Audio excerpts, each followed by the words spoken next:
Olá! E nós voltamos com o nosso podcast Comer Bem Pode. Eu, doutora Paula Saldanha Tinco, tenho o prazer de entrevistar a Janaína Lobo, psicóloga. E nós vamos conversar sobre todo esse mundo da neuropsicologia e o que pode ajudar a gente no nosso dia a dia. Muito obrigada por você estar aqui, Janaína. E eu que agradeço, Paulo. Fico muito feliz com a oportunidade.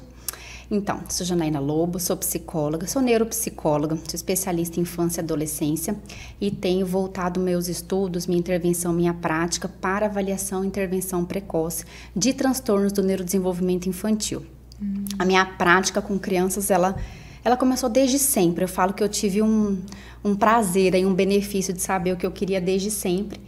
Mas a gente foi afunilando. O que eu fui percebendo foi principalmente que é muito difícil ainda. Acesso à avaliação precoce, a gente ainda tem a cultura do tempo da criança, do menino é mais lento, do espera que vai chegar lá e o tempo vai passando.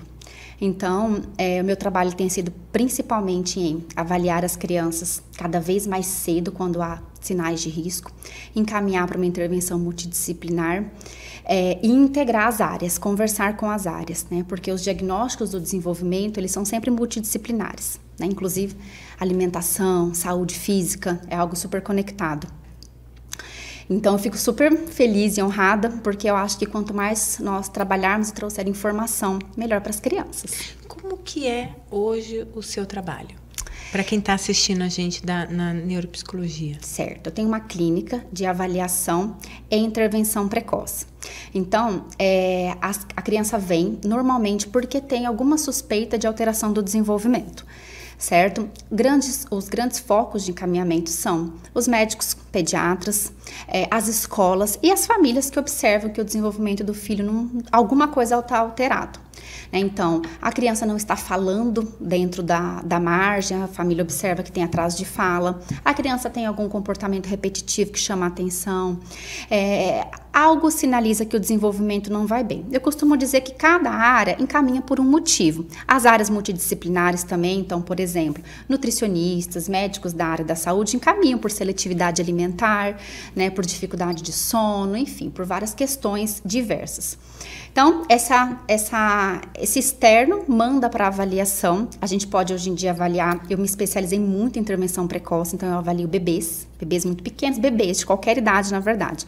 Porque cada etapa do desenvolvimento é esperado que a criança nos dê algo, nos faça algo, né? A gente vai seguindo os marcos do desenvolvimento. Se 1, 2, 3 áreas sai da faixa do neurodesenvolvimento, independente de quem observa isso, requer uma avaliação.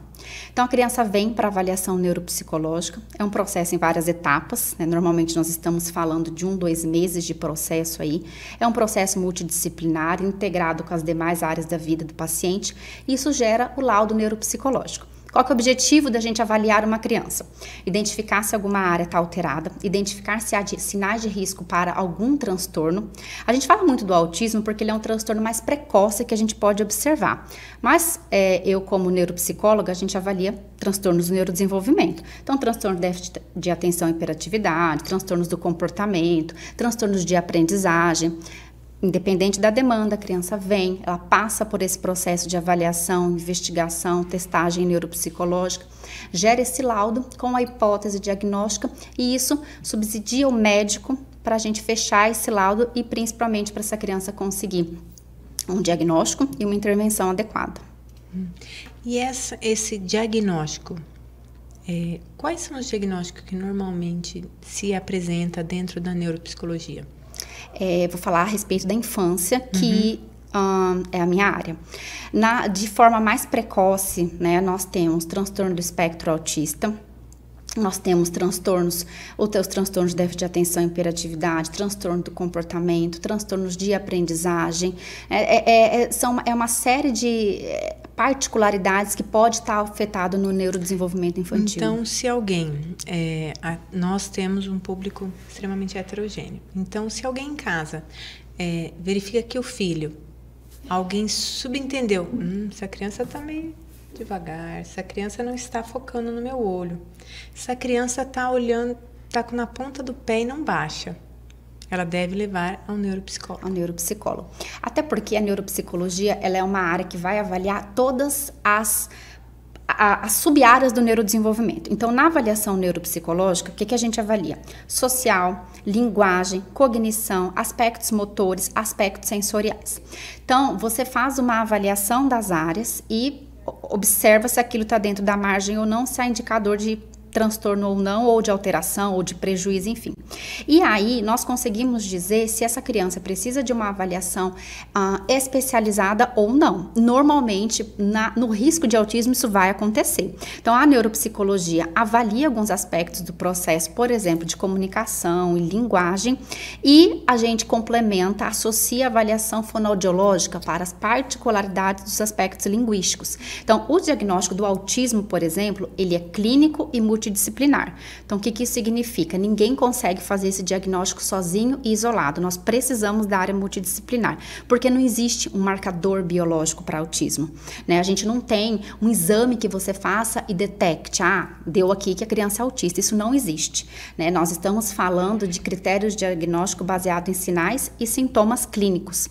É claro que existe, por exemplo, as investigações complementares que são extremamente necessárias. Por exemplo, a avaliação auditiva é fundamental. Essa criança pode não atender quando chamado pelo nome, essa criança pode ter um baixo contato social porque ela tem um prejuízo auditivo, né? Essa criança pode não falar, não porque ela não tem uma intenção de fala, como ocorre no autismo, mas ela pode ter um transtorno motor da fala, uma apraxia. A fonoaudiologia avalia isso.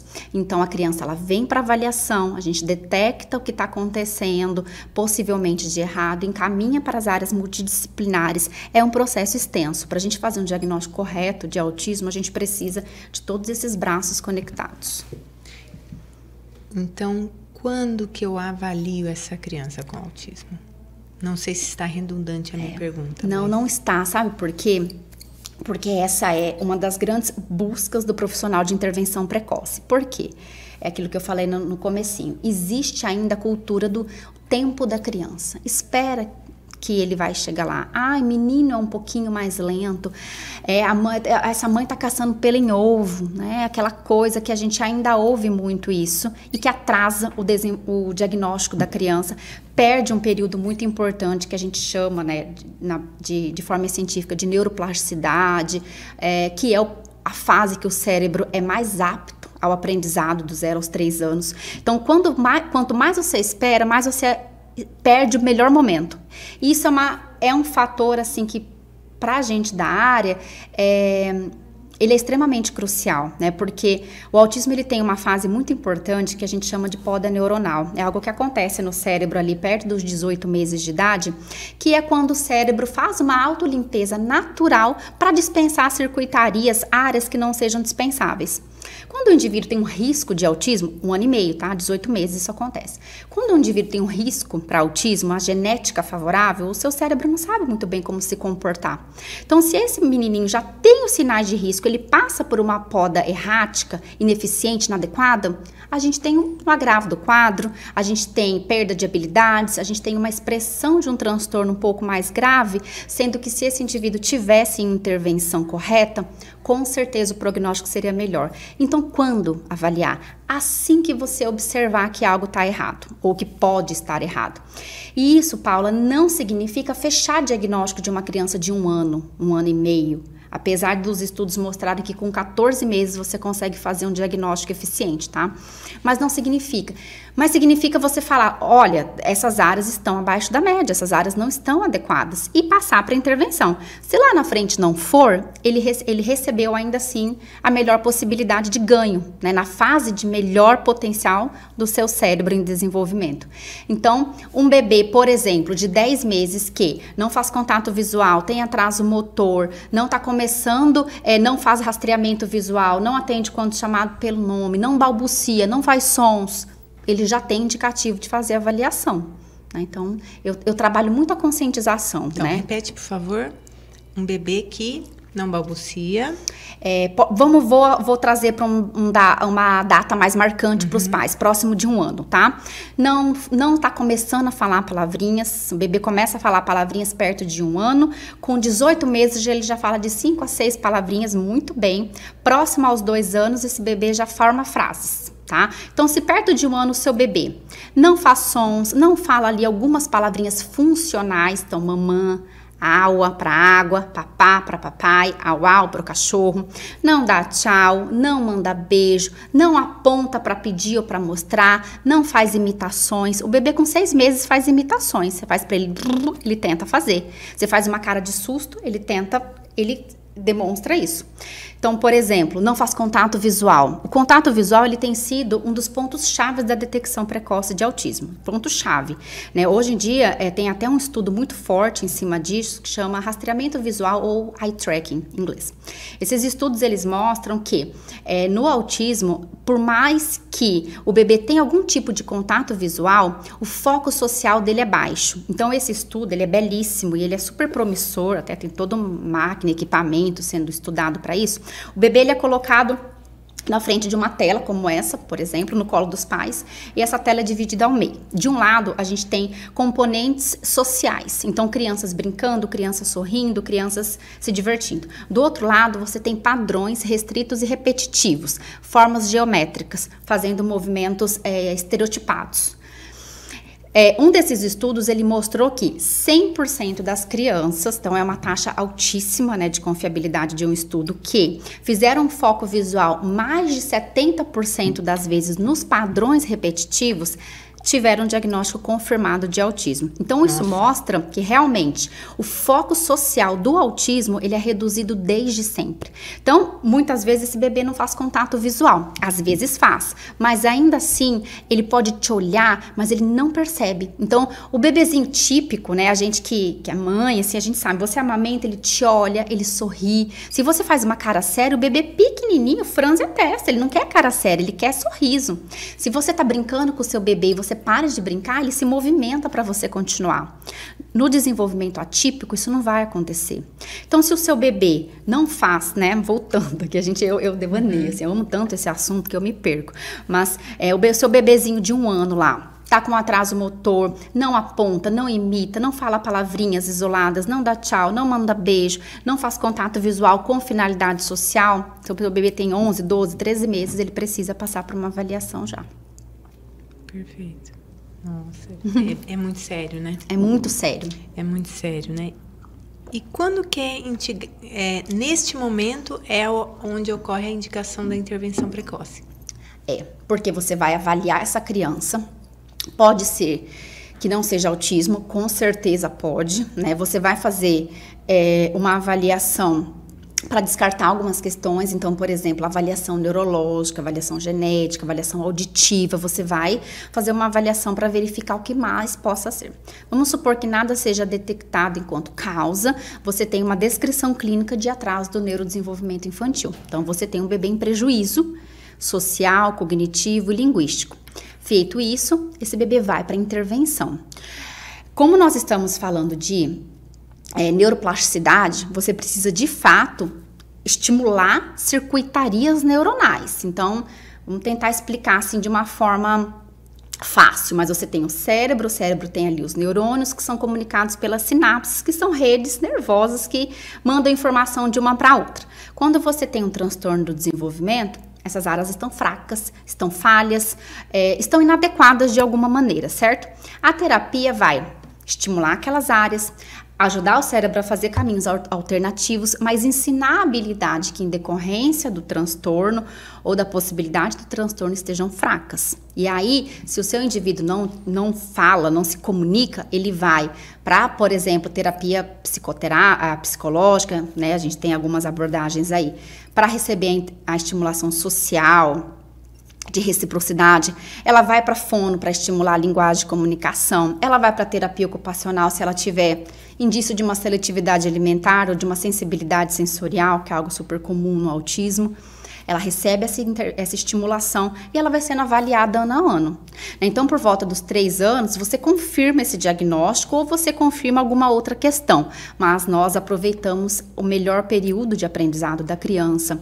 Nós garantimos que ela estava com fator protetivos na fase da poda. Então, ela passou por esse período crucial com estimulação correta. Então, tudo isso vai garantindo um prognóstico melhor. E o que a gente está falando tanto em intervenção, e o que é uma intervenção, assim, na prática, para quem está em casa saber? São treinamentos, dentro da neuropsicologia? É um acompanhamento psicológico? Em média, como que funciona?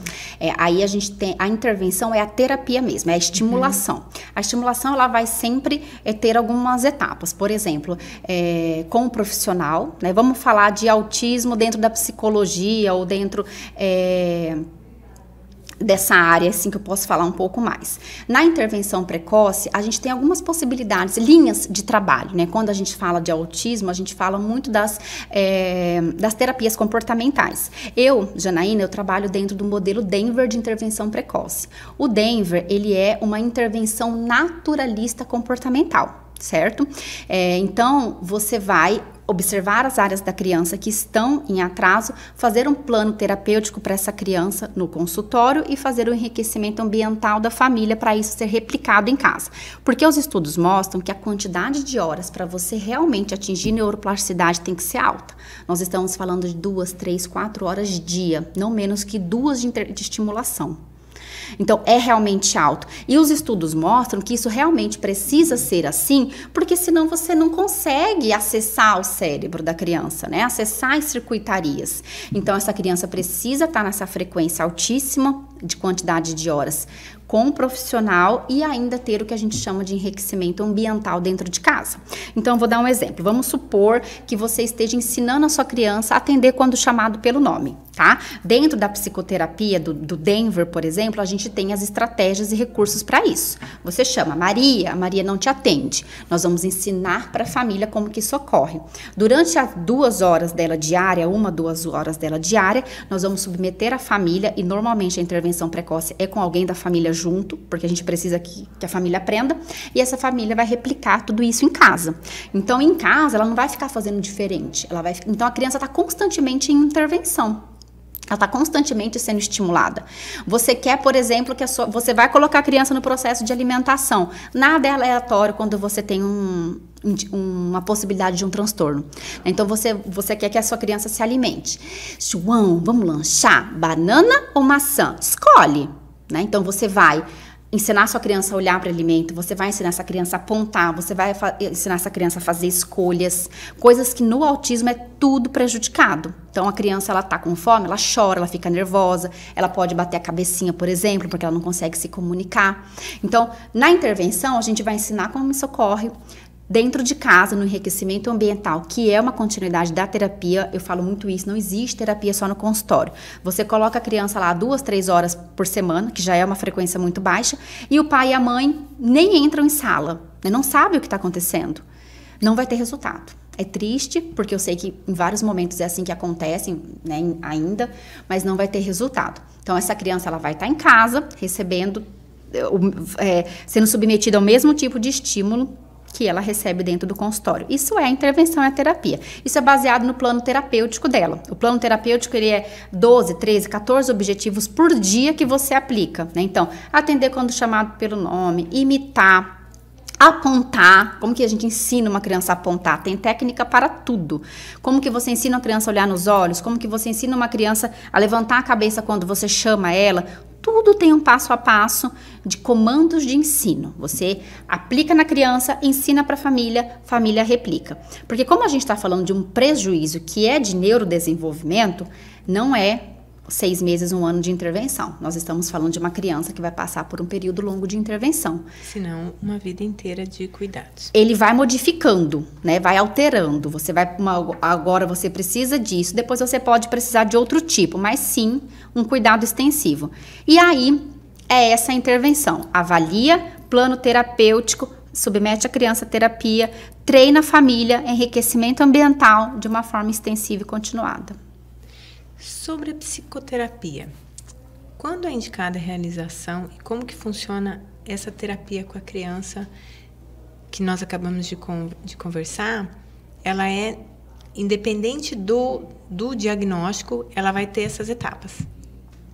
Depende. Quando a gente fala, por exemplo, de psicoterapia, ela pode ser para qualquer demanda. Por exemplo, uma demanda emocional, um problema do comportamento. Não necessariamente a gente precisa desse processo, que é um processo mais complexo para transtornos do neurodesenvolvimento. né? Então, por exemplo, uma criança com transtorno de conduta ou com sofrimento emocional mesmo, uma criança insegura, uma criança tímida, uma criança que esteja, enfim, com qualquer questão social, afetiva ou comportamental, ela pode ser submetida à psicoterapia. E aí, a gente tem um processo que é um pouquinho mais simplificado. Avaliação, nem sempre precisa de avaliação neuropsicológica, tá? Vamos supor que a sua criança esteja lá, ela chora muito, ela tá com medo de ir pra escola, ela não conseguiu desfraldar, ela tá com atraso no processo de desfraude, 4, 5 aninhos, ainda não tem autonomia de banheiro, ela não consegue fazer amigos, mas não há indicador de um transtorno, e isso a gente consegue saber profissionalmente, você pode encaminhar para psicoterapia, e ela vai ser submetida a um processo de psicoterapia. E aí a gente tem as abordagens também, né? Uma linha de terapia cognitivo-comportamental, uma linha psicanalítica, enfim, a gente tem uma possibilidade. Mas o seu paciente, ele vai direto para o processo psicoterápico. Tudo que é demanda dos aspectos emocionais, comportamentais, ele tem um campo de atuação na psicologia. Esse outro caminho que eu te falei, ele é mais para transtornos do neurodesenvolvimento, atrasos do neurodesenvolvimento, fatores de risco para autismo, por exemplo. Né? Uma criança com TDAH, ela é impulsiva, ela não consegue fazer amigos, né? Ela não consegue esperar, ela briga por tudo porque ela tem um baixo controle inibitório, ela não tem flexibilidade cognitiva, então se você disser para ela que é assim, se ela achar que é assim, ela vai querer sempre fazer assim, então ela tem problemas na escola. Por um lado, você pode fazer uma estimulação neuropsicológica, estimular as áreas do cérebro que estão em déficit. Então, você vai estimular a atenção, concentração, você vai estimular a função. Por outro lado, ela pode estar em psicoterapia, para fortalecer o seu emocional, para aprender que está tudo bem, que ela tem uma dificuldade e ela vai aprender, para aprender a flexibilizar, para lidar com as emoções mesmo. Então, a gente tem a terapia de estimulação e a gente tem a psicoterapia, que é um processo da psicologia. Mas porque a criança, ela tem várias fases de transição. Conforme a idade, a primeira infância, a segunda infância, tem vários momentos de conflito com ela própria. Sim. E aí ela tem o conflito na escola. E existe um processo de maturidade, né? Uhum. E que é normal. E a psicologia, quem vê isso em casa, a psicologia, ela pode esclarecer Sim. tudo isso daí. O que está saudável, o que não está. E a gente tem que, eu acredito que desmistificar um pouco e sim, verificou algo, vamos tirar a dúvida. Perfeito. Vamos tirar a dúvida com um profissional e não no achismo. Porque, principalmente quando a gente tem uma família Buscapé linda, maravilhosa, todo mundo dá palpite. Isso eu acho bom, não acho ruim, assim, sabe? Eu acho que as pessoas, o contexto familiar social é para somar. Mas a importância do direcionamento profissional é essencial. Eu concordo plenamente, realmente, essa questão de desmistificar, né, é muito sério. A gente ainda tem aquela questão mas eu não sou doido, né, aquele senso comum muito antigo, e na verdade, às vezes, na psicoterapia, a gente está falando de um processo muito mais curto. Você entende a criança, você ajuda ela a elaborar, e ela tem ali, né, então, por exemplo, um processo de divórcio dos pais, essencial. Né? Essencial. Uma escuta, né? Uma escuta de como que aquilo está processando. Uma vivência de algum tipo de violência, né? Intradomiciliar, ali, alguma coisa que aconteceu. Por qualquer questão, uma perda e o luto. Qualquer questão na escola que envolva um bullying ali, um sofrimento, né? A psicoterapia é o profissional apto a entender como estão as emoções. E trabalhar, né? Sem preconceito. Porque muitas vezes o que eu observo é que a gente tem um preconceito e a gente precisa retirar isso do ambiente e até para a criança. Ela chega, o profissional, ele é livre. Ele não vai ter pensamentos X ou não, mas vai achar o quê? Não vai achar nada. O profissional, ele é livre deste pré-conceito que muitas vezes quem está em casa pensa, mas o que ela vai achar? Não vai achar nada. Isso é uma verdade absoluta. E não é nem que a gente faça isso de uma forma natural. A gente trabalha isso na gente. Por quê? Porque milhares de coisas podem estar acontecendo, né? Por exemplo, uma mãe... Hoje eu estava dando uma palestra numa escola e os profissionais estavam falando da dificuldade de alguns pais aceitarem quando a escola leva a demanda. Olha, aparentemente seu filho tem alguma questão aqui que não tá legal, vamos levar para avaliação? E a família reage de uma forma não tão positiva. E aí eu falo assim, a gente não acha nada sobre isso. O que está por trás dessa maternidade? Como essa mãe vê esse filho? Como foi o processo de construção da maternidade para nesse momento ela não estar pronta? Apenas nos cabe acolher, respeitar e continuar trazendo informações, né? Esse foi um caso específico que a escola já conversou 2, 3 vezes e a família continua nesse processo de dificuldade.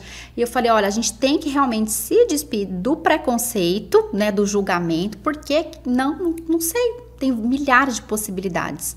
Ouvir, acolher, escutar e continuar no nosso processo de trazer a informação correta. Eu observo que as famílias acham, meu Deus, isso vai ser assim, assim, assim. A hora que chega é algo tão simples de direcionar. E o que faz com que meus filhos fazem terapia, o que faz com que nós, pais, tenhamos a dificuldade é a possibilidade da abertura do coração e a abertura da mente também. Porque eu lembro quando eu falei pro meu pai, não, você faz terapia. Pra que isso? Eu falei assim, pra quê? Para os pais poderem entender os filhos. Porque dói e tal, não tem ó aqui. Ó. Pra gente não replicar as nossas dores, né? Pra gente fazer um processo melhorado, né? Pra gente tentar... Enfim, né, aquela questão do eu fiz, não morri, né, e eu falo, mas o objetivo é a gente melhorar, né, e ter esse processo ali realmente de crianças saudáveis emocionalmente, que respeitam aos outros, que ao mesmo tempo são fortes, porque a gente quer as duas coisas, né, a gente quer criança que se impõe, que se defenda, que consiga se comunicar, mas ao mesmo tempo a gente quer uma criança que controle as suas emoções, então é muito difícil, crescer é muito difícil. Vamos começar por aí. Nossa Senhora, se pra gente que diz que é adulto é difícil, a rotina desse crescimento e do comportamento de ser adulto. O ser adulto dói. Isso que você disse, eu falo muito isso, né? E isso que você disse, Paula, sobre...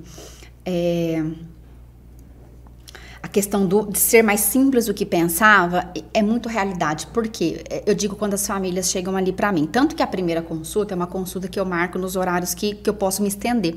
Porque eu não sei, não tem... Né, a sessão ali demora 1 hora, 50 minutos, 1 hora. Mas com os pais é sempre porque a gente não sabe, né, a bagagem que vai vir ali com os pais. E esse acolhimento, ele é fundamental. O que os pais vão pegar nesse... Porque às vezes a neuropsicologia é a porta de entrada, né? Então... como ele vai ser recebido nessa angústia é fundamental. Mas normalmente eles saem de lá assim, porque recebe informação, porque recebe caminhos, porque entende que se vir a receber um diagnóstico não é o fim do mundo, tem tratamento, tem intervenção, tem muitas coisas a serem feitas. Então, esse diálogo ele é fundamental, porque primeiro você protege a criança, né? Segundo, que realmente eu não tenho experiência do pai sair mais angustiado, às vezes com algum medo, né? Enfim, porque vai passar por um processo de avaliação, mas ele sai sempre com alguma esperança, com informação, com caminhos, né? Eu vejo nos processos saem com possibilidades porque o que a gente espera do nosso filho? Nossa, é uma naturalidade crescer e trabalhar, estudar. E aí, de repente, na possibilidade de um diagnóstico, vem o luto. Vem. É um luto mesmo. O termo é esse, luto. E como desmistificar um pouco esse luto? Sem você não ter medo do luto. Eu acho que a gente tem que, assim como um luto, porque o luto ele é uma perda, né? Então, ele é uma perda, é isso. E o que é o luto do diagnóstico? É a perda do filho idealizado que a gente colocou na nossa cabeça. A gente passa por isso em várias questões, né? Não só num diagnóstico de um transtorno do desenvolvimento, mas minimamente em outras facetas também, porque o que a gente cria no imaginário nunca corresponde ao real. Né? Mas no diagnóstico isso vem mais forte, né? E isso vem com uma incerteza, isso vem com medo. Eu recebo muito essa pergunta quando estou conversando com as famílias. Eu digo para primeiro respeitar a dor, porque se você tentar, não, tô sofrendo, tá tudo bem, isso não é real, porque o medo ele existe, o sofrimento ele existe. Então eu sempre falo assim para as famílias, tira um tempo para perceber o que você tá sentindo, para acolher o seu sentimento, para elaborar as suas emoções, tira, né? A gente fala da necessidade da urgência da intervenção, mas é aquela máxima da máscara de oxigênio do avião, né? Primeiro em quem cuida, depois em quem precisa ser cuidado. Se você atropelar suas emoções, Isso não vai dar certo. Mas como desmistificar isso? Com acesso às informações, né? Acesso às informações, porque enquanto a gente estiver batendo nesse ponto de intervenção precoce, terapia e a sociedade lá brigando, não, é o tempo da criança, o pediatra não fazendo o rastreio inicial que é obrigatório. Hoje eu digo assim, eu tenho colegas pediatras maravilhosas que eu encaminho, mas não é a realidade. Por exemplo, de acordo com a sociedade ali de pediatria, pelas indicações médicas, é necessário haver um rastreio de nível 1 para todas as crianças dentro de consultório. Existe, inclusive, um protocolo ofertado para isso, que é o MCHAT. O que isso significa? Isso não vai acontecer para se a sua criança... Mas ele pode ser feito nas escolas também. Também. Né? Ele é um rastreio de nível 1. Tá? Para todo mundo que tem acesso a crianças. Então, ele não vai acontecer única e exclusivamente se você achar que o seu aluno, paciente, tem algum possível alteração. Ele deveria acontecer para todos. Igual a gente faz os testezinhos ali no recém-nascido, nessa etapa do desenvolvimento, a criança devia ser triada. Deu uma pontuação minimamente clínico de risco, encaminhamento. Mas o que acontece? E o medo de chatear essa mãe, né? E o medo de perder esse paciente, e o fato de alguns profissionais ainda não estarem estudados e capacitados o suficiente, estão ali lá com aquela cabecinha do passado de não, nunca, para quê? Diagnóstico, depois rotular a criança. Então, esse diálogo é fundamental para as mães, quando perceberem, conseguir entender que não é um bicho de 7 cabeças. Pode ser complicado? Pode, né? Autismo tem ali as suas particularidades, os seus níveis, as suas comorbidades, mas em qualquer cenário dá pra gente fazer isso de uma melhor forma ou de uma pior forma. Então, respeitar o sentimento, acolher o que você está sentindo, se munir de informações científicas e verdadeiras, né? Porque autismo mesmo virou terra de ninguém, todo mundo fala um pouco, tem milhares de coisas na internet que pela glória do Senhor. Então, né? Buscar informações científicas, pessoas confiáveis. Eu falo muitas vezes, começar a se organizar do ponto de vista até jurídico mesmo, né? Buscar os seus direitos, quais os seus direitos perante a lei, perante o sistema público, se você tiver convênio, quais são. Então, isso é algo. Isso é muito sério. Né? Isso é algo, não adianta, porque são tratamentos caríssimos. E aí você vai se preparar de toda essa forma, encontrar sua equipe de disciplinar e arregaçar as mangas, que o trabalho é árduo mesmo. Em consultório, eu sempre falo, já procurou o Ministério Público? Já viu quais os seus direitos? Qual é o que a gente tem? Porque é bastante observações. E só voltando no luto, quem escuta a gente, quem é o pai e a mãe, quanto tempo é um luto onde esse pai e essa mãe, que sempre já deveria procurar também terapia, mas ele precisa de ajuda, se passar, porque ele recebe o luto, ele faz. E quanto tempo não pode passar? Tem assim mais ou menos? Olha, especialmente sobre essa pergunta, eu não vou dar números, porque eu acho que eu podia, não sei, ser um pouco negligente. Tanto tempo, porque o nosso psiquismo... Esse comportamento. Né, eu diria que a gente precisa conseguir se mover para a ação. A partir do momento que você... Mesmo dentro de um processo de tristeza, eu passei agora por um luto. Eu vou falar o que aconteceu comigo. Um luto de diagnóstico. Os 15 dias, meu Deus, que você normal. Fica num...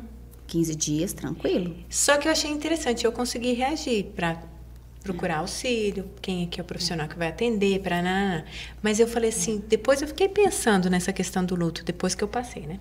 Falei, gente, que coisa séria isso, porque é uma tristeza que vem da alma, e você fala assim, tá, mas o que é isso? Não, tem possibilidade de tratamento, tem isso, tem aquilo, não falta isso, não falta... Tá, então por que eu tô assim? Assim, existem profissionais especializados em luto, vamos começar, né, pensando assim. Então, eu acho que a partir do momento que você não consegue reagir, começa a negligenciar cuidados básicos, então alimentação, insônias profundas. Então vamos avaliar clinicamente, não apenas em termos de tempo, por mais que eu acredito que para os profissionais específicos do luto até deve ter um marco temporal. Não é minha área, não vou citar.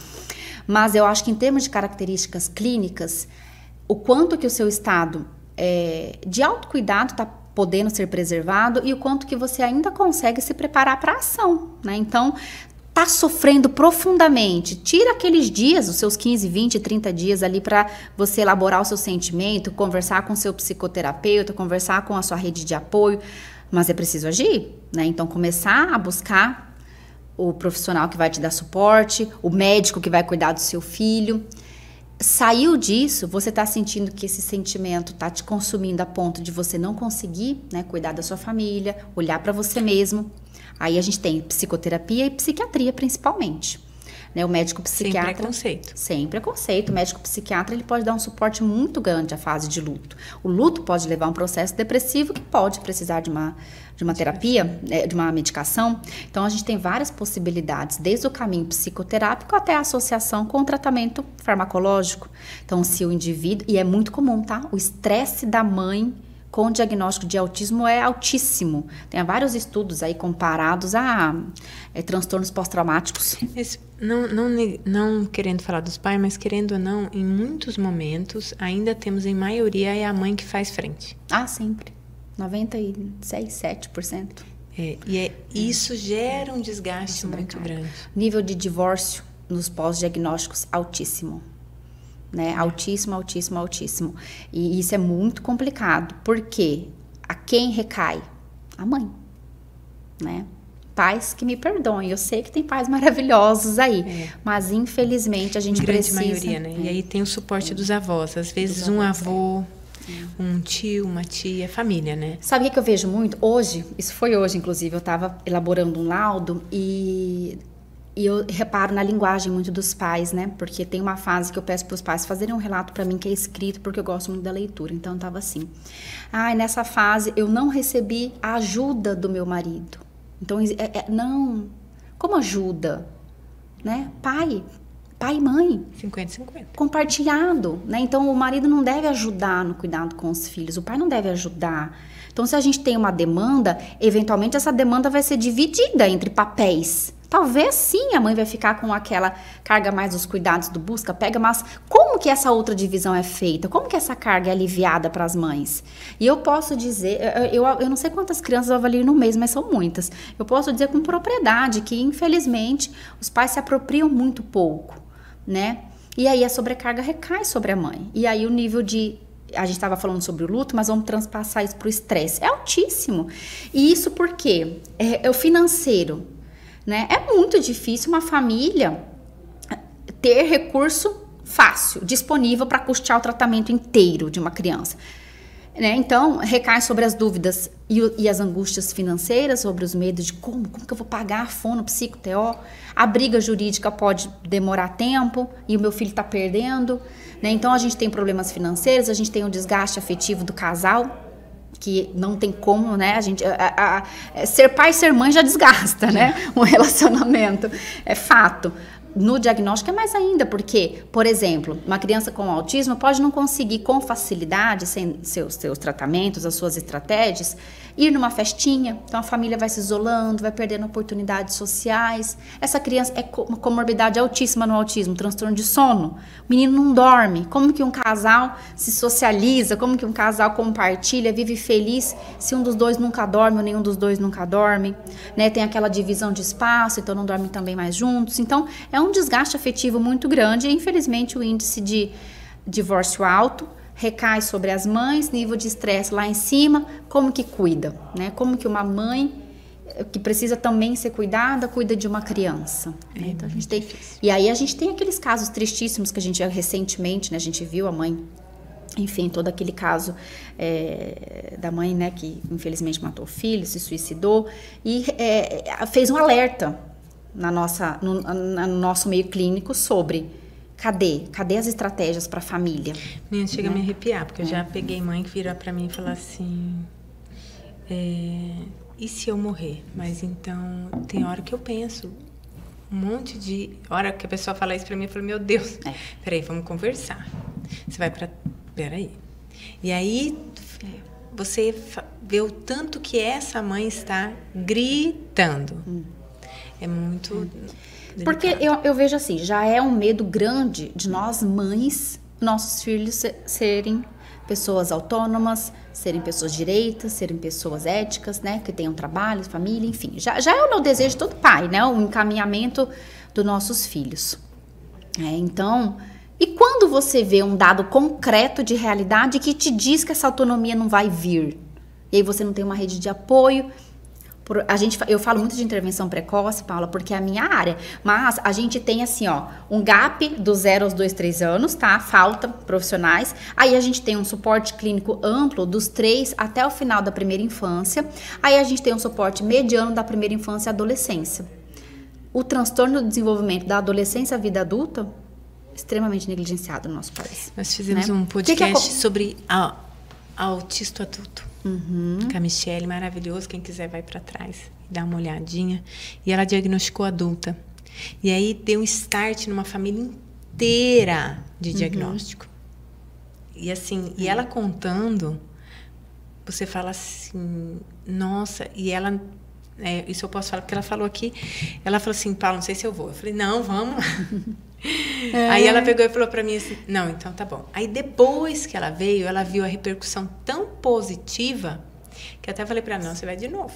Por quê? Porque a gente consegue atingir as pessoas e ampliar a possibilidade de diagnóstico e tratamento. Nós temos um cenário amplo aí, em relação ao autismo na vida adulta. O autismo leve tem até muitos, assim, um discurso muito grande sobre isso. Leve para quem? Né? Porque as entraves e as implicâncias de ser um autista leve na vida adulta não são leves, né? São difíceis. Para o mercado de trabalho, para os relacionamentos, para a compreensão da família, para a desmistificação dos estereótipos. Nossa, mas como? Se ela conversa, se ela olha nos olhos, né? Principalmente autismo em mulheres. Os estudos sobre o autismo em mulheres mostram que mulheres têm uma capacidade de adaptação social muito grande, de fazer algo que a gente chama no meio, né, como masking, que é a capacidade de você entender o que o outro espera de você e você reproduzir isso, mas não a um custo extremo emocional. Porque o que acontece? Você tem um autista com a inteligência preservada, com todas as suas capacidades preservadas, mas as habilidades pertinentes ao autismo é alterada. A mulher tem uma capacidade muito grande de fazer esse masking, que é perceber o social e se comportar como você acha que eu devo me comportar. Mas existe um custo emocional muito grande, uma ansiedade muito grande. Será que eu fiz certo? Será que eu fiz errado? Como que eu devo me comportar? Meu Deus, e agora? E isso é associado a transtorno de ansiedade, a depressão e a um monte de quadros nesse sentido. Então, a gente tem esse autismo leve, que tem todas essas incompreensões que são doloridas para o paciente, para sua família, e que precisa de pessoas e profissionais que falem sobre isso. E a gente tem um outro lado, que é do autismo moderado grave, que é quem vai cuidar desses pacientes no futuro. Né, dessa pessoa quando os seus pais não tiverem mais. Né? Então, qual vai ser a assistência, né, pública ou possibilidade, ainda que privada, de cuidar dessa pessoa? E isso é muito fraco. Então, da mesma forma que a gente tem um gap do precoce, a gente tem aqui também. A gente tem uma grande quantidade de intervenção, terapias, estudos nesse intervalo que eu te passei. Então, isso é caso de sofrimento extenso para os pais, quando não estiver mais aqui. Isso é fato, é a realidade que a gente não foge, não estaremos mais aqui em algum momento. É muito sério. Tive uma colega que o filho com 18 anos, ela faleceu, e ele tinha 18 anos, autista. Gente, que desestruturação que aconteceu com essa criança. E aí a gente leva um susto, até para com os outros. A comunidade a qual eu faço parte, todo mundo ficou estarrecido, porque ela infartou. E o filho ficou sozinho, mais de 2 dias em casa. E aí?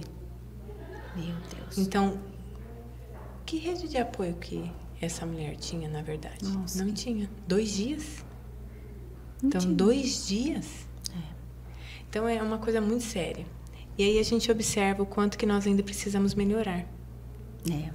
O quanto a gente precisa nos desenvolver até mesmo enquanto pessoa.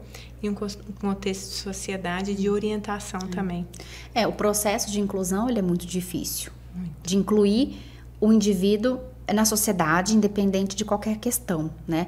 Eu converso com as escolas, por exemplo. É difícil incluir não só o autista, mas esses tempos eu estava fazendo a inclusão de uma criança com altas habilidades. É difícil você incluir um indivíduo com altas habilidades, porque o pensamento dele destoa da média, porque aquela atividade não, né? Então, você vai tendo problemas de comportamento.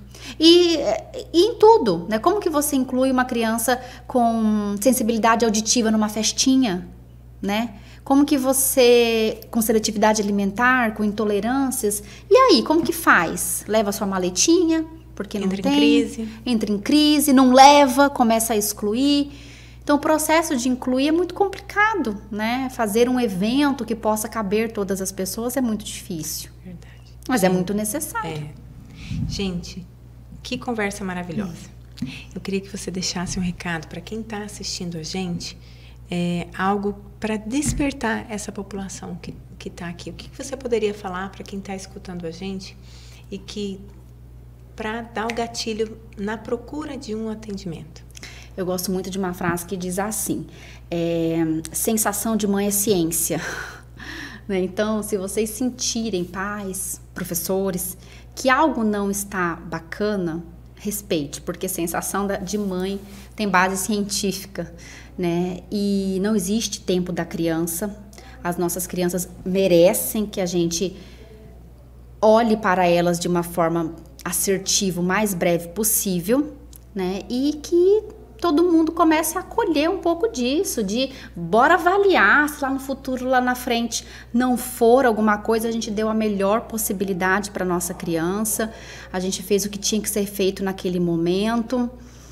E é isso, eu tenho muito no coração que se a gente conseguir mudar a vidinha de algumas crianças, de algumas famílias, já tá valendo. Então, é isso, avaliar, intervir, que com certeza o futuro ali dos pequenos vão ser muito melhores e das famílias também, da saúde emocional de todos também, é isso. Como que todo mundo te acha? Janaína Lobo PSI. Perfeito. E tem contato de telefone da clínica? Tem. 991406767 é o contato direto da clínica para as nossas avaliações e intervenções. Nossa, e eu gostaria de te agradecer muito o seu tempo despendido para tanto conhecimento para a gente, né? Eu que agradeço, adorei. Gente, nós ficamos aqui com o podcast Comer Bem Pode. Eu espero vocês na próxima semana com mais um Comer Bem Pode. Até mais.